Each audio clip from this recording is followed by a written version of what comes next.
Welcome back to PR After Hours. I'm your host, Alex Greenwood, bringing you your weekly cocktail of PR and marketing tips that will help you and your business.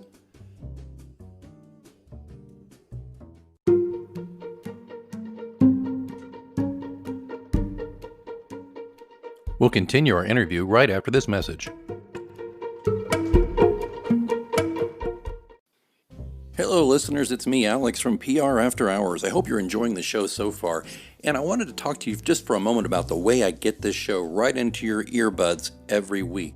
It's because I use Anchor FM. Now, I've told you previously that I've been podcasting since 2006, back when we used stone knives and bear skins and a couple of Dixie cups and string. Anchor FM has really streamlined this and made it simpler for people who don't know the first thing about setting up a podcast or don't have, time to learn all the pro tools and stuff, because it's all right here.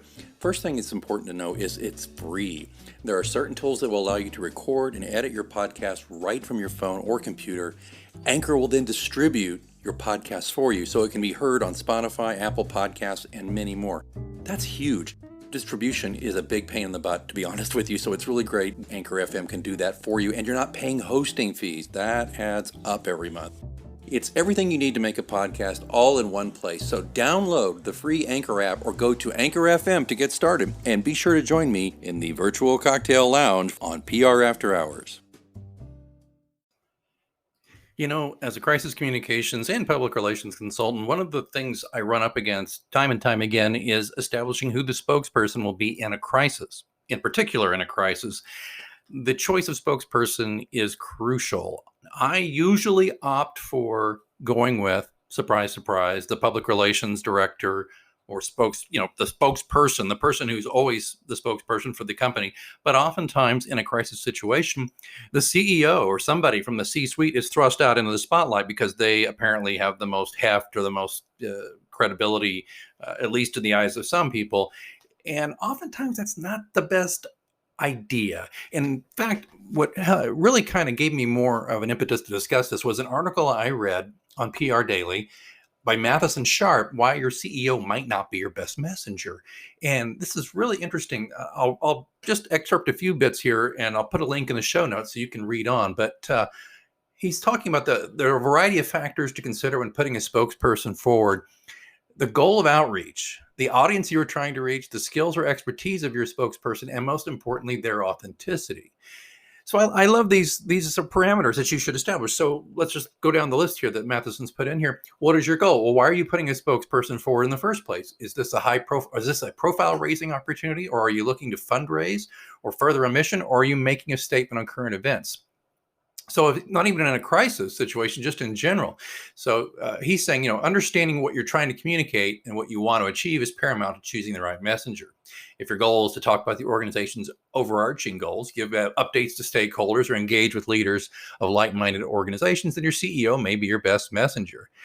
But he goes on to talk about emotion, which he gets into crisis communication in particular. If your goal is to evoke emotion, then perhaps you need to engage some partners who can give first-person testimonials, etc. But if it's an emotional crisis situation, this is me talking now, you want to make sure it's somebody who can handle the glare of the spotlight and handle being challenged by the media. And I'll get into that in just a moment. Next thing Matheson mentions is who is your audience, who's being addressed. That's very important. If your audience is policymakers, make sure your spokesperson can localize the issue. A policymaker cares more about what impacts their own constituents. If it's an active Gen Z social media users, then maybe it's time to consider tapping into a younger partner or ambassador. There's some good advice there. There's more about that going there.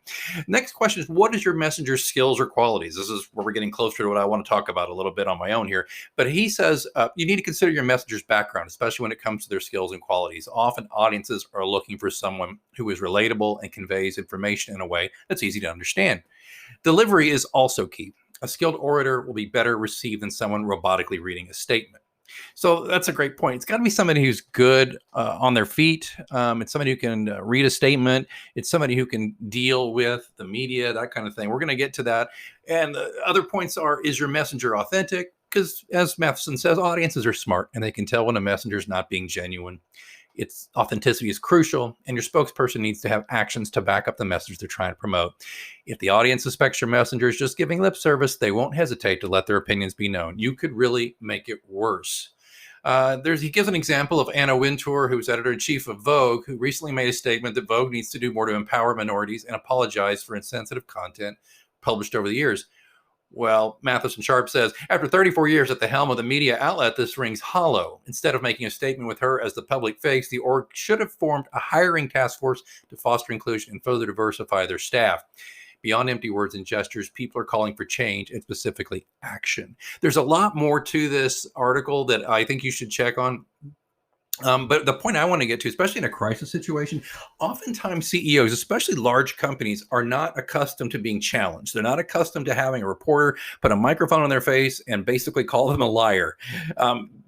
CEOs, there's a certain mindset. There's a reason why they get all the way to the top. Oftentimes it's kind of a head scratcher why some of them get to the top, to be frank, but they are there for a reason generally, and generally it's because they are skilled at what they do.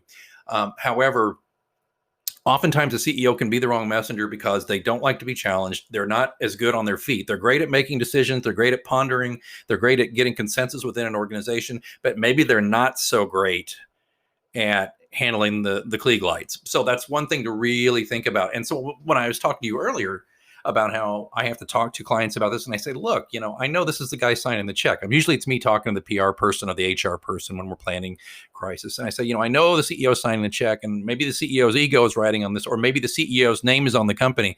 But sometimes some situations, he or she is just not the right person, as evidenced by the example Matheson Sharp gave in this article. So I'm going to put a link to it again. As I said, it's from PR Daily in the show notes. If you have any questions about it, be sure to get a hold of me. Don't forget, I want to hear your questions. There's a link in the show notes where you can just record a message on your smartphone and ask me a question, and I'll answer it right here on the show. Okay?